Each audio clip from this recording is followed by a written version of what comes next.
Mercedes Benz, BMW, Lexus மற்றும் Porsche வெறும் 60 வினாடிகளில் ஒரு ஆடம்பர கார் காணாமல் போனது. காவல்துறையினரால் கண்டுபிடிக்க முடியாத அளவுக்கு மிகவும் நுணுக்கமான முறையில் இந்த திருட்டுகள் நடந்தன.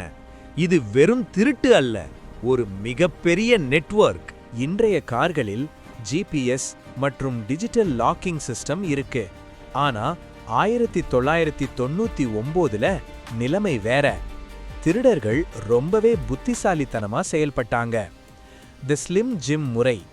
ஒரு மெல்லிய இரும்பு தகடை ஜன்னல் இடுக்கில் விட்டு லாக்கை திறப்பது. Key copying. கார் பார்க்கிங் செய்யும் வாலெட்டுகளிடம் காசை கொடுத்து காரின் சாவியை அச்சி எடுத்துக் கொள்வார்கள். ஹைடெக் ஸ்கேனர்கள். 90களின் இறுதியில் வந்த ரிமோட் லாக்கிங் சிஸ்டத்தை ஹேக் செய்ய ஆரம்பகால ஸ்கேனர்களை பயன்படுத்தினார்கள். ஆச்சரியமான உண்மை, நியூயார்க்கில் திருடப்பட்ட கார்கள் அனைத்தும் 24 மணி நேரத்திற்குள் அங்கிருந்து மாற்றப்பட்டன. அவை எங்கே போயின? காவல்துறையின் விசாரணையில் ஒரு அதிர்ச்சியான உண்மை தெரிந்தது. திருடப்பட்ட சொகுசு கார்கள் நியூஜெர்சி துறைமுகத்திற்கு கொண்டு செல்லப்பட்டன.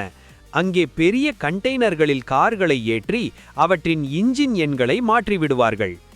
இந்த கார்கள் கிழக்கு ஐரோப்பா, ஆப்பிரிக்கா மற்றும் சில ஆசிய நாடுகளுக்கு ஏற்றுமதி செய்யப்பட்டன. நியூயார்க்கில் காணாமல் போன ஒரு கார் அடுத்த வாரம் துபாயிலோ அல்லது நைஜீரியாவிலோ ஒரு செல்வந்தரின் வீட்டில் நிற்கும். இதில் பல க்ரூக்கள் செயல்பட்டன. ஒரு டீம் காரை திருடும், ஒரு டீம் அதன் பேப்பர்களை மாற்றும், இன்னொரு டீம் அதை கப்பலில் ஏற்றும். ஒரு காருக்கு சுமார் $20,000 வரை லாபம் கிடைத்தது. 1999இன் இறுதியில் ஆபரேஷன் ஆட்டோ ஸ்டாப் என்ற பெயரில் நியூயார்க் போலீஸ் ஒரு ரகசிய தேடுதல் வேட்டையை நடத்தியது.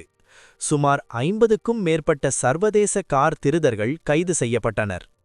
இந்த திருட்டுகள் தான் பிற்காலத்துல கார்கள்ல அதிக பாதுகாப்பு வசதிகள் வர காரணமாக அமைந்தன. 1999இல் நடந்த இந்த சம்பவங்கள் கான் இன் 60 செகண்ட்ஸ் போன்ற ஹாலிவுட் படங்களுக்கே உத்வேகமாக இருந்தது.